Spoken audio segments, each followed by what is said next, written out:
Bonjour à toutes et à tous. Je vais essayer de vous proposer ici un approfondissement de cette brève vidéo que j'avais publiée sur ma page Facebook, donc sur la page Dog Balance.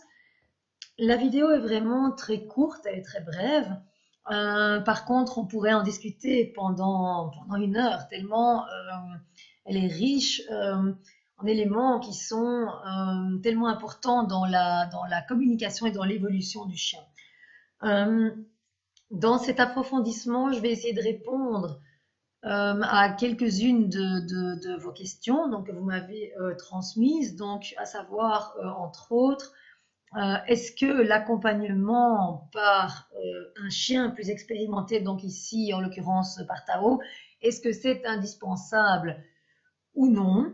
Donc je vous communique déjà que c'est pas indispensable. Donc on pourrait effectivement réaliser ce travail. Donc pour l'évolution de Nietzsche et Pearl, on pourrait réaliser ce travail sans chien plus expérimenté. Euh, Par contre, on va voir pourquoi c'est un petit peu plus facile dans le sens où la communication pour les chiens en difficulté est beaucoup plus claire quand ça vient d'un chien plus expérimenté plutôt que d'un humain. Donc, on va parler un petit peu de ça. Et puis, on va parler un petit peu aussi des conditions en fait qui sont nécessaires pour qu'un chien puisse évoluer. Donc ça, c'était les deux questions principales que j'ai reçues. On va essayer d'y répondre de la façon la plus complète possible. Donc je vais d'abord montrer la vidéo. Je vais la faire défiler pour ceux qui n'auraient pas vu cette vidéo encore. Donc vous avez ici c'est Tao, donc ça c'est mon chien, c'est donc le chien le plus expérimenté dans cette situation-ci. Euh, Ici vous avez le braque hongrois qui est Nietzsche et puis derrière vous avez la border collie qui est Pearl. Vous avez plus loin Falco, un berger blanc suisse, mais on ne le voit pas parce qu'il prend en fait l'autre côté. Donc vous allez voir dans la vidéo qu'il y a ici à la droite de l'écran, il y a un cheval avec une dame. Ben, vous allez voir qu'il y a même une charrette, etc. Donc c'est une situation qui est assez compliquée d'un point de vue émotionnel, aussi bien pour Falco, mais ça je vais vous expliquer après parce qu'on ne le voit pas dans la vidéo, que pour Nietzsche et Pearl. C'est compliqué parce que le cheval, vous allez voir, c'est imposant avec la charrette derrière. Il y a en plus des personnes qui sont à côté du cheval et qui utilisent donc les tuyaux pour arroser les fleurs qui sont en hauteur sur les murs, etc. Donc il y a beaucoup de mouvements, il y a beaucoup de mouvements qui sont un peu inhabituels pour ces chiens-là. Ils n'ont pas l'habitude de voir des mouvements comme ça. Euh, Ici, évidemment, les chiens se connaissent, bien entendu. Par contre, c'est la première fois qu'on est dans cette composition-ci. Donc, c'est-à-dire que tous les chiens se connaissent, donc les quatre chiens se connaissent dans des compositions différentes, mais jamais dans cette composition-ci, donc avec Falco, Nietzsche, Pearl et Tao. Ça, c'est la toute première fois. Donc c'est important aussi de communiquer que même si les chiens se connaissent dans d'autres compositions, à partir du moment où on change la composition, automatiquement il y a plein d'éléments qui sont modifiés. Et donc on va dire les conditions pour permettre à un chien d'évoluer sont forcément aussi modifiées. Parce que les dynamiques qui existent, par exemple, entre deux, peuvent être différents s'ils sont seuls ou si les deux autres sont présents, par exemple. Donc ça, c'est un élément dont on doit tenir compte quand on compose les groupes, quand on observe les situations, quand on va créer les situations pour que un ou plusieurs chiens puissent évoluer. Il faut tenir compte de la composition du groupe et donc de la différence dans les difficultés, justement en fonction de cette composition bien spécifique. Donc rien n'est laissé au hasard, évidemment, dans la composition des groupes. Alors ici, l'élément un peu de difficulté aussi, c'est que vous allez voir, on n'a pas énormément d'espace. Donc, c'est-à-dire que Pearl et Nietzsche pourraient parfaitement réaliser ça tout seul s'il y avait plus d'espace. Ici, d'ailleurs, vous voyez ici dans le reflet de la vitre, on est vraiment pas loin, il n'y a pas beaucoup d'espace. Euh, donc, ça rend la chose plus compliquée, d'autant plus qu'ils sont en laisse. Donc, forcément, il y a encore cet espace qui est réduit, cet espace de communication. Donc, un chien, quand il est en liberté, s'il est beaucoup de chiens, hein, on remarque qu'en laisse, ben, c'est plus compliqué parce que justement, ils sont réduits dans leur mouvement, dans leur trajectoire, etc. Euh, donc ici, vous allez voir, voilà, l'espace n'est pas très, très grand. Je vais vous faire défiler la vidéo une première fois.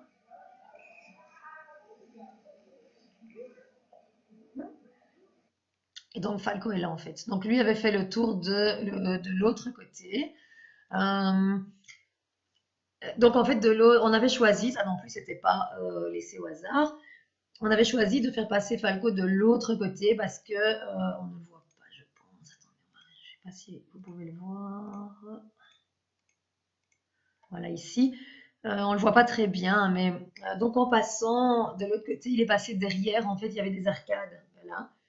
Et donc, ça lui permet d'être un peu plus protégé, si vous voulez. Donc, il est moins vite en contact avec le cheval, un contact visuel. Donc là, il a des moments où il est en contact visuel avec le cheval, des moments où il ne l'est pas. Donc, en fonction du degré de difficulté que rencontre le chien, on va aussi lui proposer, par exemple dans ce cas-ci, de passer plutôt par là ou de passer par ici. Et donc, de nouveau, on revient à cette composition du groupe aussi, c'est-à-dire que si je sais que Falco va éprouver de trop grandes difficultés à passer par ici, je ne vais pas le faire passer par ici en même temps que les deux autres, parce que ça veut dire déjà les deux autres, donc Nietzsche et Pearl, ont déjà des difficultés par rapport euh, au cheval dans cette circonstance-ci, donc dans cette situation-ci. Donc c'est important aussi de regarder le niveau de difficulté du chien dans une circonstance bien particulière. Donc c'est-à-dire que si on était dans un autre contexte, Pearl et Nietzsche n'auraient peut-être aucune difficulté à passer à côté du cheval parce qu'il y aurait plus d'espace, parce qu'il y aurait moins d'éléments, on serait dans quelque chose de moins confiné, etc. Mais donc ici, dans cette circonstance-ci bien spécifique, euh, c'est déjà compliqué pour eux deux. Alors pour Falco, c'est beaucoup plus compliqué encore. Et donc si j'avais choisi de le faire passer par ici, ça veut dire que vous imaginez la pression qu'il aurait eu sur les épaules de Tao. Parce que là, au lieu d'en guider, d'en accompagner deux, il aurait dû en accompagner trois. Sachant que si Falco commence à aboyer ou à déborder dans ses émotions, automatiquement il entraîne Nietzsche et Pearl qui, par leur âge et leur niveau d'expérience qui est moins grand que celui de Tao, se laissent plus facilement submerger par les émotions des autres. Donc ça vous parle sûrement que parfois en groupe, quand un chien a tendance à exprimer une réaction par rapport à quelque chose, si les autres individus ne sont pas encore suffisamment stables d'un point de vue émotionnel, ils peuvent se laisser entraîner justement par les émotions du chien en question. Donc, ici, n'en ayant qu'un dans le groupe qui est suffisamment stable par rapport à cette situation-ci, et que pour ne pas se laisser submerger par les autres, je ne vais pas rajouter encore en plus Falco de ce côté-ci. Donc, c'est aussi voilà, connaître son chien, connaître les groupes, et puis pour ceux qui sont professionnels, c'est pouvoir composer les groupes de façon à ce que ça se passe de la façon la plus optimale qui soit. Maintenant, voilà, on n'a pas le contrôle sur tout, et il y a des situations où ça déborde, etc. Mais donc l'intention devrait toujours être de ne pas laisser les choses au hasard, mais de vraiment observer, et puis aller se connecter à cette intuition pour savoir exactement ce qui est préférable de faire selon les circonstances. Voilà, alors. Donc ici, je vais attirer votre attention sur la communication corporelle. Donc vous voyez que le cheval est ici à droite. Alors ce qu'on souhaite évidemment, c'est pas par hasard que Tao s'est placé entre Nietzsche d'une part et le cheval d'autre part. Donc c'est-à-dire qu'en se plaçant ici, vous voyez qu'il n'est ni en train de frôler le cheval, il n'est ni en train de frôler Nietzsche non plus. Il a juste choisi la distance adéquate pour pouvoir les accompagner. Donc, sans aller vraiment les envahir dans leur espace, ce n'était pas nécessaire. Donc, ici, vous voyez sa trajectoire. Donc, vous voyez que le poids du corps est vers l'avant. Vous voyez que le corps est tourné aussi vers la gauche. Vous avez, on le voit ici dans le reflet, regardez, vous avez la tête qui est légèrement tournée vers la gauche. Donc, ce qu'il est en train de dire à Nietzsche, c'est tu passes par là, tu passes le plus loin possible du cheval. Donc, il est en train, en fait, si vous voulez, de le pousser symboliquement. Je dis symboliquement parce qu'il n'est pas ici en train de le pousser vraiment physiquement, donc il ne le touche pas. Mais toute la communication corporelle, les trajectoires, toute l'énergie et l'intention qu'il met là-dedans sont en train de communiquer à Nietzsche. Tu passes par là. Et vous voyez que Nietzsche répond tout à fait à l'invitation de Tao. Vous voyez qu'il a un peu la même trajectoire, on va dire. Il met même le nez au sol. Sa trajectoire est vers la gauche. Et vous voyez que Pearl se dirige par là aussi. Donc ici, il n'est pas ici, donc il est un peu plus présent chez Nietzsche que chez Pearl. La raison est probablement que, tout simplement, c'est parce que Nietzsche est devant, et donc si jamais il n'accompagne pas suffisamment celui qui est devant, et que celui de devant commence à réagir, il est très probable que celui de derrière réagisse à son tour. Et donc ça va faire une situation beaucoup trop compliquée pour lui. Donc vous voyez qu'il y a beaucoup de choses qui sont faites avec le timing parfait. Donc, on continue ici, regardez ici, où Tao redresse de nouveau, il est plus penché vers l'avant, donc il se redresse légèrement. Nietzsche fait la même chose, et aussi il a repéré Falco qui est arrivé là-bas, je pense. Alors ici, regardez ce que Tao va faire à un moment. Vous voyez, il a légèrement lancé un regard du côté du cheval. Alors, c'est-à-dire qu'il ne perd rien de ce qui se passe dans l'environnement, donc dans la circonstance dans laquelle on se trouve. Il est en train clairement d'accompagner Nietzsche et Pearl, mais tout en gardant à l'esprit, donc il est tout à fait présent avec ce que le cheval peut faire aussi. Donc vous voyez que on a l'aspect concentration et l'aspect conscience. L'aspect concentration, c'est-à-dire qu'il est très concentré sur le fait qu'il doit accompagner Nietzsche et Pearl d'une part. Mais alors l'aspect conscience fait que même s'il est concentré sur cette action-là, il reste conscient de tout ce qui se passe alentour. Donc il n'oublie pas en fait qu'il y a le cheval qui est là. Donc il prend vraiment en considération les mouvements du cheval aussi. Donc on ne peut pas accompagner donc tout ce que les chiens font comme ça quand les chiens qui ont plus d'expérience, voire plus de liberté d'expression, expriment des choses. On peut vraiment en prendre de la graine parce que ça nous montre à quel point il est important justement de maintenir cet équilibre toujours entre la concentration et la conscience. Donc la concentration sur l'objet de la tâche qu'on est en train de réaliser à ce moment-là. Donc ici en l'occurrence c'est accompagner Nietzsche et Pearl pour pouvoir passer à côté du cheval de la façon la meilleure qui soit et la plus sereine qui soit.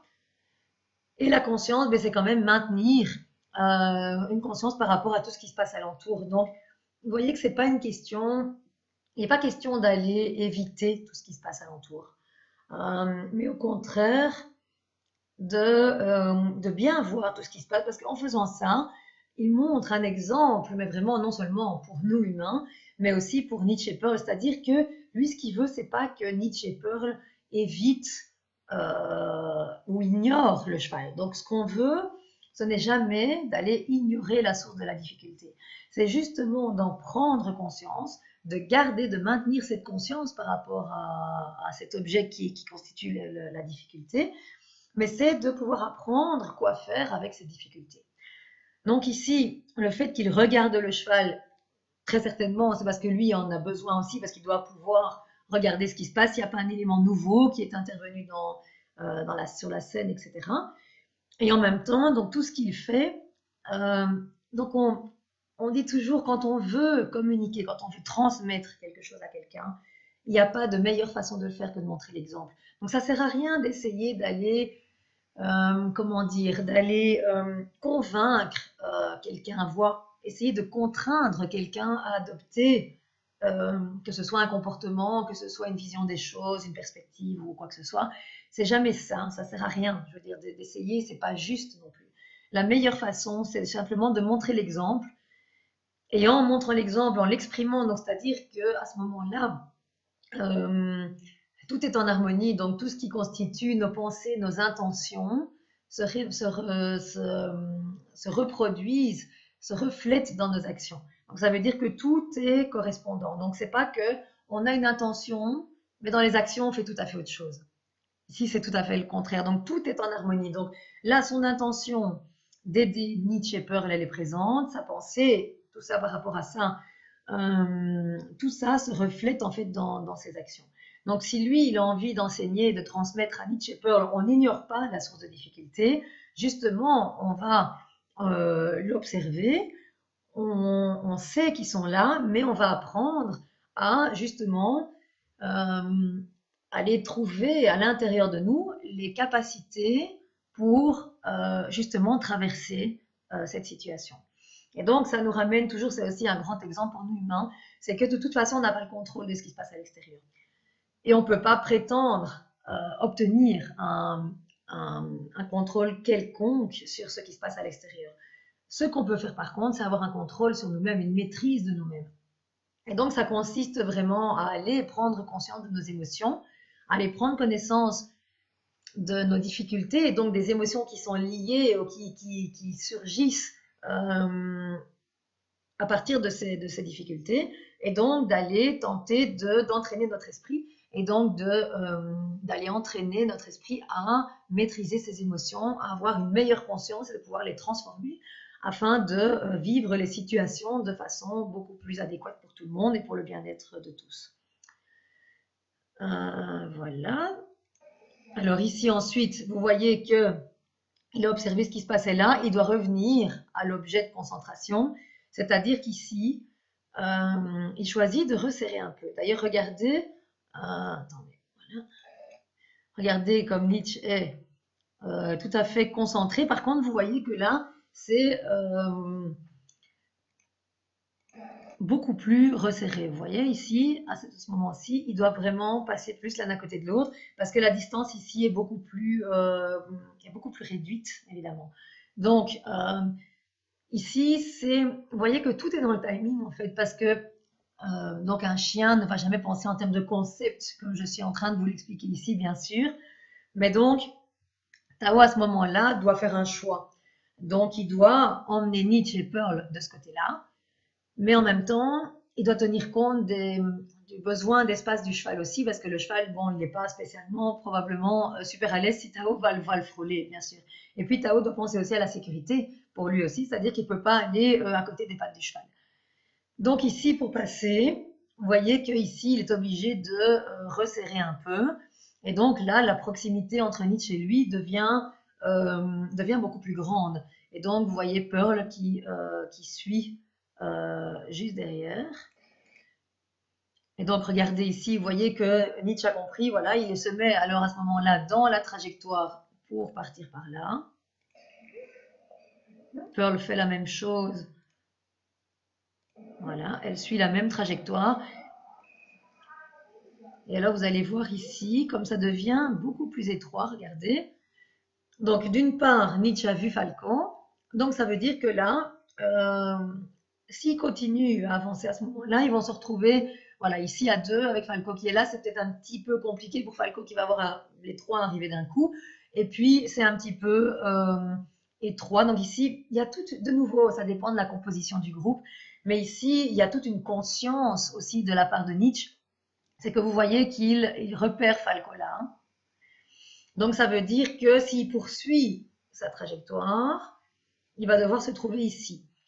Donc ça veut dire qu'il est vraiment carrément contre Tao. Alors en soi, c'est pas un problème, sauf si à ce moment-là, par exemple, Falco qui les voit arriver à deux en même temps, si Falco commence à aboyer ou quelque chose comme ça peut de nouveau créer un petit peu de débordement au point de vue émotionnel et donc c'est pas très confortable de se retrouver ici à ras l'un de l'autre, Surtout qu'on parle ici de 2 mâles entiers, enfin en l'occurrence de 3 mâles entiers. Donc, vous voyez que selon la composition du groupe, si ici ça avait été une femelle, peut-être qu'il n'y aurait pas eu de problème à ce qu'elle passe ici, mais ici, évidemment, on se trouve dans une composition avec 3 mâles entiers, donc c'est beaucoup plus susceptible de déborder si Nietzsche se retrouve ici, qu'il y a une réaction par rapport à là, et puis ici, entre deux, ça risque de devenir trop proche. Donc ici, parfait, Nietzsche observe la présence de Falco, et il s'arrête ici. Vous voyez ici que Tao, lui, continue.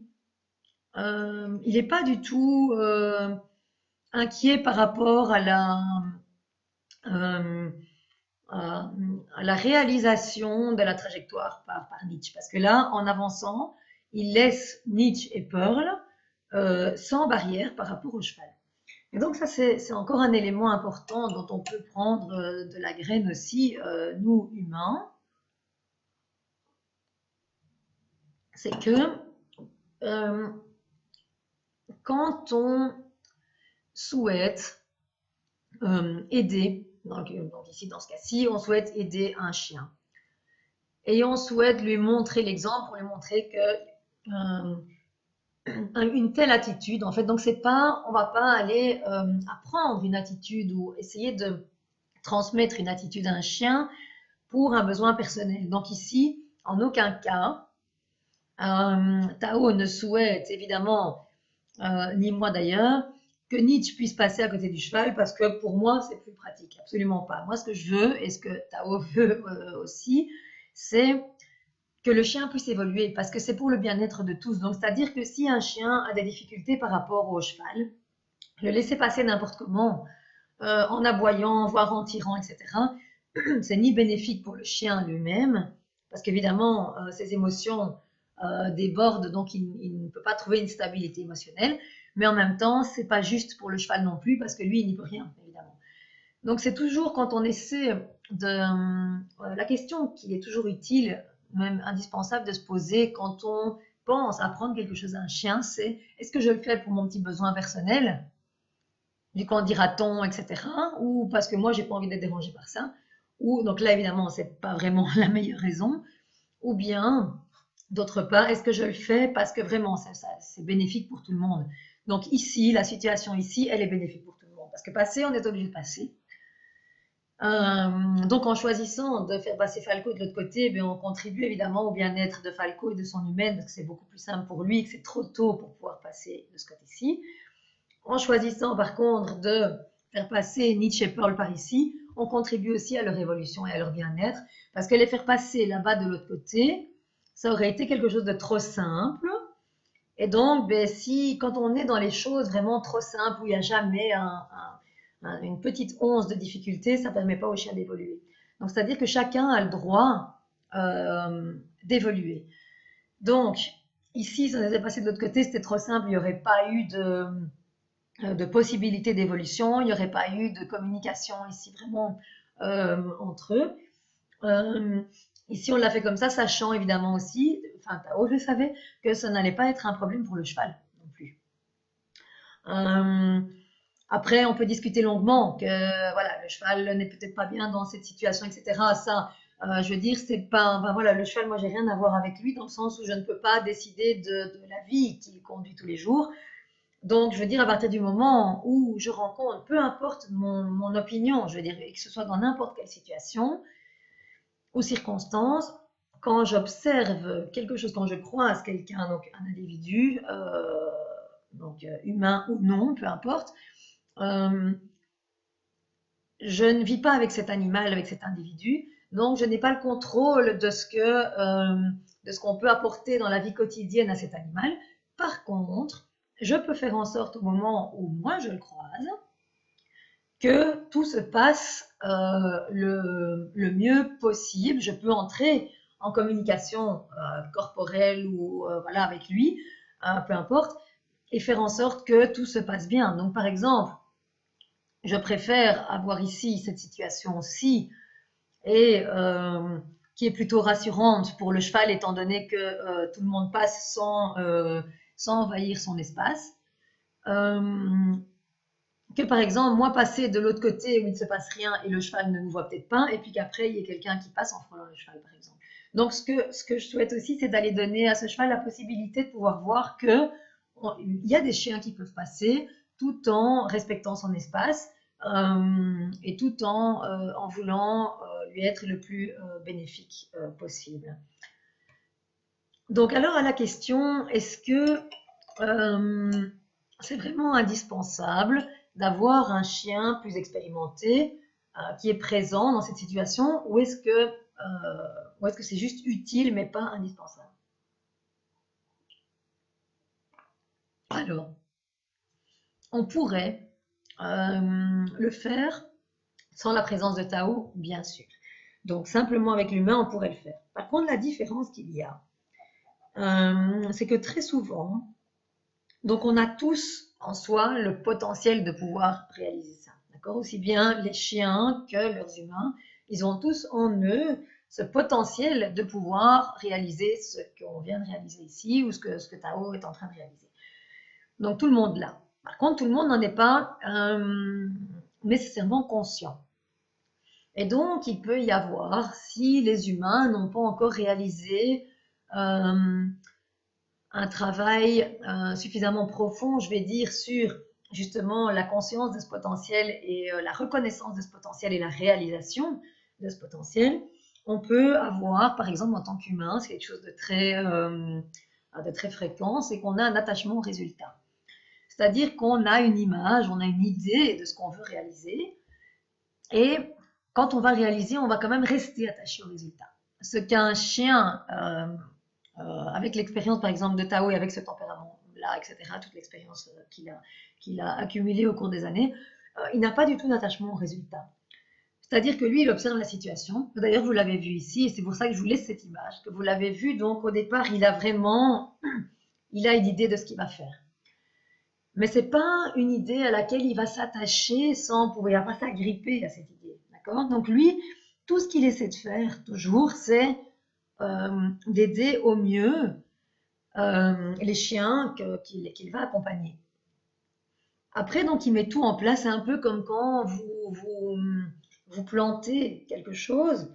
Donc, vous allez aller planter la graine, la semence, et après, ben, il faut que toutes les circonstances soient réunies. Donc, il faut qu'il y ait les soins suffisants. Voilà, il faut qu'il y ait le soleil, la pluie, tous les soins de votre part, etc. Il faut le timing parfait. Et si toutes ces conditions sont réunies, la graine peut pousser et devenir la plante ou l'arbre que vous avez semé un jour. C'est la même chose quand on accompagne les chiens. Donc, c'est-à-dire que la graine, la semence, donc elle est en Nietzsche, elle est en Pearl, elle est en Valco.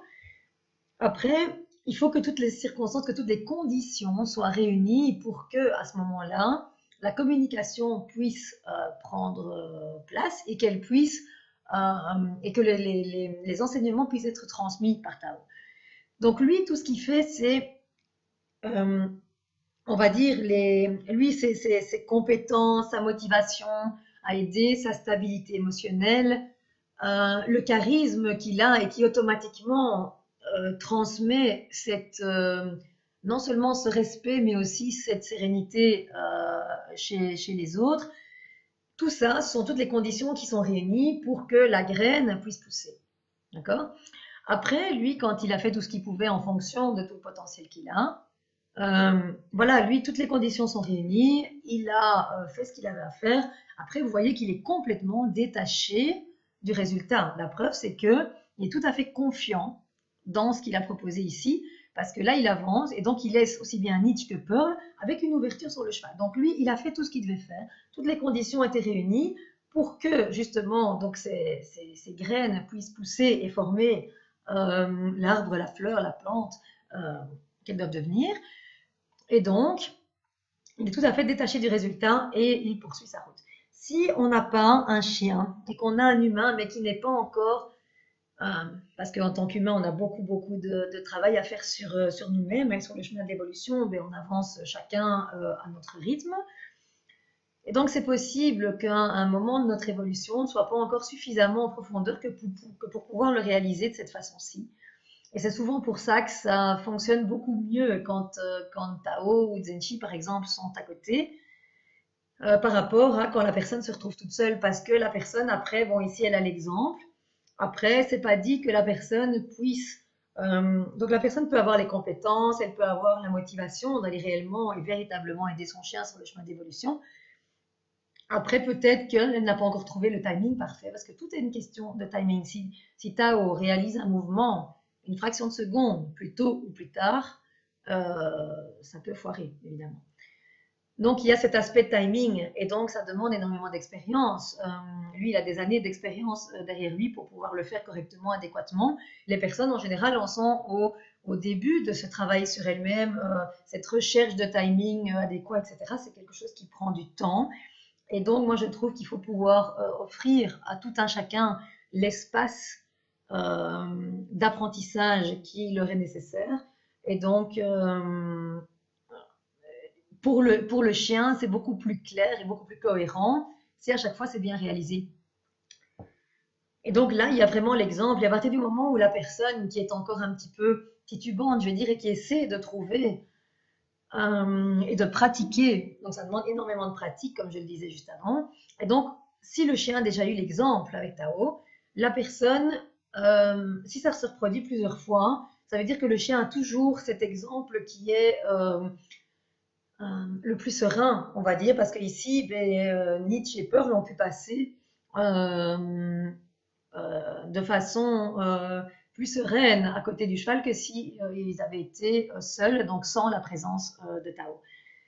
Donc, avoir cet exemple, ça leur permet déjà de vivre la situation d'une façon différente de la façon dont ils pourraient la vivre sans Tao. Et donc, avoir eu cet exemple, ça donne un petit peu plus d'espace d'apprentissage à la personne. Parce que, donc, au début, elle va pas pouvoir le faire de la façon dont Tao le fait. C'est juste pas possible. Mais donc, la personne a un peu plus, bénéficie d'un peu plus d'espace de pratique, d'essais, de tentatives, même d'échecs. Parce qu'on va échouer et puis euh, on va échouer mieux. Hein, comme on dit, tant qu'on va échouer, on va reprendre. Peut-être qu'on va encore échouer, mais on aura entre-temps évolué et à chaque fois, ce sera un petit peu mieux. Et donc, non, c'est pas indispensable, la présence du chien.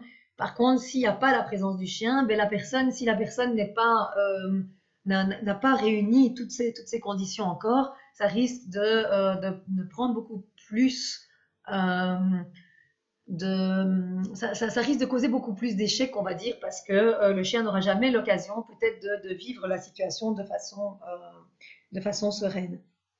Donc ici, vous voyez que voilà, toutes les conditions sont réunies. Donc il a lui sa motivation à aider, il a son intention très profonde d'aller accompagner, aider les autres pour le bien-être de tous.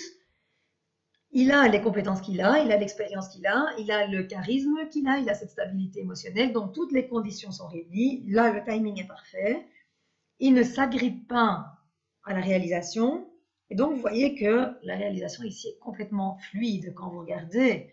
Quand vous regardez ici, tout est, voilà, tout se passe de façon fluide. Donc voilà, c'est la raison pour laquelle je préfère que mes chiens m'accompagnent pour réaliser ce genre de trucs parce que non seulement eux enfin, voilà, ils ont cette attention, c'est pas possible de les empêcher de le faire de toute façon, mais donc c'est important de dire que tout est déjà, donc tout le potentiel, il est déjà chez les personnes et leurs chiens. Donc, la tâche que Tao, Zenshi et moi avons, c'est uniquement de guider en fait pour que justement la personne et le chien puissent prendre conscience du potentiel qu'ils ont. Donc c'est vraiment faire prendre conscience. Donc oui, vous pourriez le réaliser uniquement avec des humains et sans chien, sans aucun problème. Si la personne a la volonté évidemment de réaliser ce travail sur elle-même. Parce qu'ici, on ne parle pas de mettre le chien en pied et d'écouter, évidemment, comme vous l'avez compris. On ne parle pas de ça ici. Ce qu'on veut faire, parce qu'évidemment, ce serait facile hein, d'aller demander au chien d'ignorer complètement le cheval. Non, tu n'existais pas, tu restes dans ma bulle, etc. et le faire passer, mais c'est pas bénéfique pour l'évolution du chien.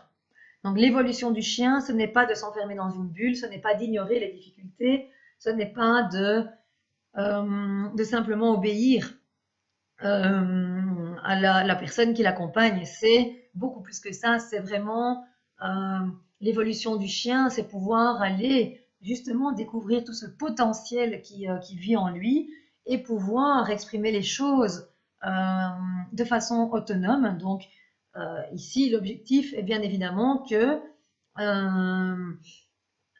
Nietzsche et Pearl puissent, à terme, maintenant, on va peut-être pas avoir tout le temps l'occasion de pratiquer avec ça, mais on aura d'autres choses. Après, on choisit pas les choses qu'on rencontre quand on est en expérience affiliative. Mais donc, le but, ce serait qu'évidemment qu'ils puissent, eux, développer, enfin, augmenter leur stabilité émotionnelle, donc aller reconnaître tout le potentiel qui est en eux pour pouvoir le réaliser eux-mêmes.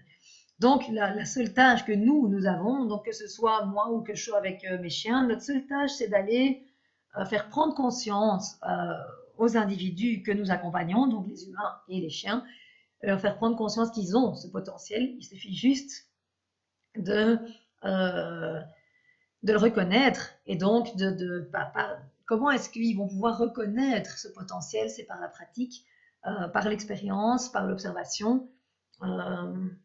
Et le fait voilà, d'aller chaque jour, j'ai envie de dire d'affronter chaque jour avec curiosité. Donc voilà pour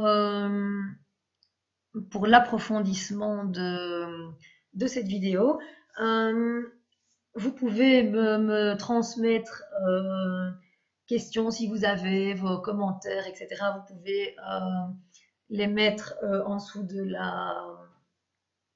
la vidéo, que ce soit sur le site ou sur Facebook. Vous pouvez aussi m'envoyer vos questions par mail. Vous trouvez l'adresse mail sur la page Facebook ou sur mon site.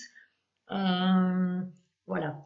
Donc voilà pour ce petit approfondissement qui me semblait vraiment intéressant. Et je vous dis à bientôt pour un nouvel approfondissement d'une nouvelle vidéo.